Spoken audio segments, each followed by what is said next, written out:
चित्तश्री बालकृष्ण प्रभु वैष्णवरुण खूब खूब आशीर्वाद वैष्णवरुण। तो ठकुरानी तीज की आप सभी वैष्णवों को बहुत बहुत मंगल बधाई और बहुत बहुत आशीर्वाद वैष्णवों। और ठकुरानी तीज का क्या महात्म्य है, तो ठकुरानी यमुने महारानी जी का एक नाम है। यमुने महारानी ठाकुर जी की चतुर्थ प्रिया, चतुर्थ पटरानी। तो श्रीमद् वल्लभाचार्य जी महाप्रभु जी ने अपने पुष्टि जीवों को, देवी जीवों का उद्धारार्थ 3 बार खुले चरणार वृंद से पृथ्वी परिक्रमा करी। उसके दरमियान व्रज में महाप्रभु जी जब दामोदर दास हरसानी के साथ परिक्रमा कर रहे थे, व्रज परिक्रमा, तब एक साइड कृष्ण घाट और एक साइड ठकुरानी घाट। तो ये तो देवी जीवों के उद्धारार्थ यमुनाष्टक की रचना के हितार्थ, बाकी महाप्रभु जी तो अंतर्यामी है, पर महाप्रभु जी थोड़े असमंजस में हुए कि इसमें से कौन सा ठकुरानी घाट है और कौन सा कृष्ण घाट है। तो तब यमुना जी साक्षात प्रकट हुए यमुना जल में से, आदि दैविक स्वरूपात्मक, और महाप्रभु जी को वंदन करके कहा कि ये ठकुरानी घाट है और वो कृष्ण घाट है। तब यमुना जी के स्वागत में यमुना जी को वंदनीय करके महाप्रभु जी ने नमस्कार किए यमुना जी को। और तभी के तभी यमुना जी के दर्शन करके प्रसन्न चित्त से महाप्रभु जी ने नमामि यमुना महम, में यमुना जी आपको नमन करता हूँ। और उसके बाद यमुना जी का क्या महत्व है, यमुना जी यमुनाष्टक के द्वारा यमुना जी का क्या महत्व है, यमुनाष्टक यमुना जी का स्मरण करने से हमें कितना क्या क्या, यमुना जी का स्मरण करने से हमको अलौकिक अष्ट सिद्धियों की प्राप्ति होती है।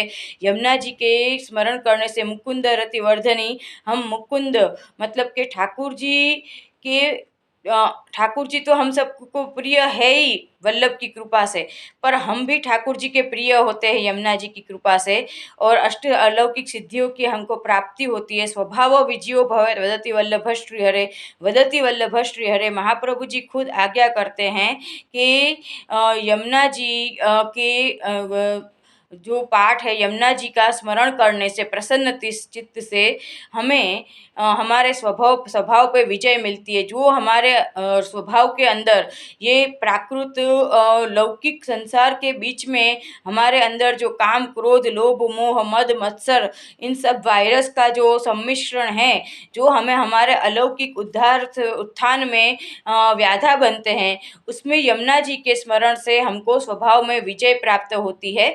तो यमुनाष्टक में पूरे यमुना जी का सुंदर, उनके सुंदर गुणों का, रूपों का वर्णन तो है ही, पर यमुनाष्टक करने से हमको क्या अलौकिक प्राप्त होते हैं वो भी सब यमुनाष्टक में है। और यमुनाष्टक करने से हमारे जो पाप है वो भी हमारे नष्ट होते हैं। तो हमारा लौकिक अलौकिक सभी हमारा सार्थक होता है यमुनाष्टक करने से। तो हम सभी को रोज नित्य यमुनाष्टक के मिनिमम एक पाठ तो पर शांत चित्त से, हगड़ बगड़ चलते फिरते काम करते करते नहीं, पूरा कंसंट्रेशन यमुना जी के ध्यान में ही होना चाहिए। यही है पुष्टि मार्गीय मेडिटेशन। ध्यान पूरा सेवा करते हो तब सेवा में ही केंद्रित होना चाहिए।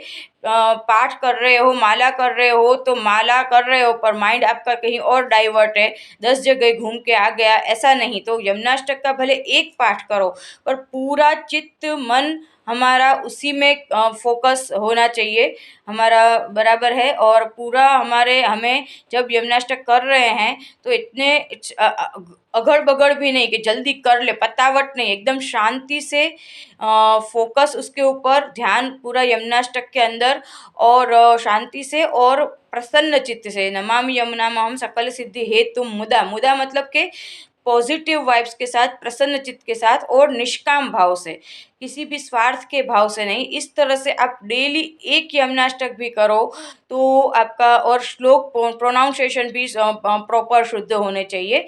ठीक है वैष्णव, तो यमुना जी के तो जितने गुणगान गाए उतने कम है, और यमुना जी के गुणगान गाना ये हमारे लिए सौभाग्य की भी बात है, और ये एक बहुत ही ज़्यादा रुचिकर विषय है।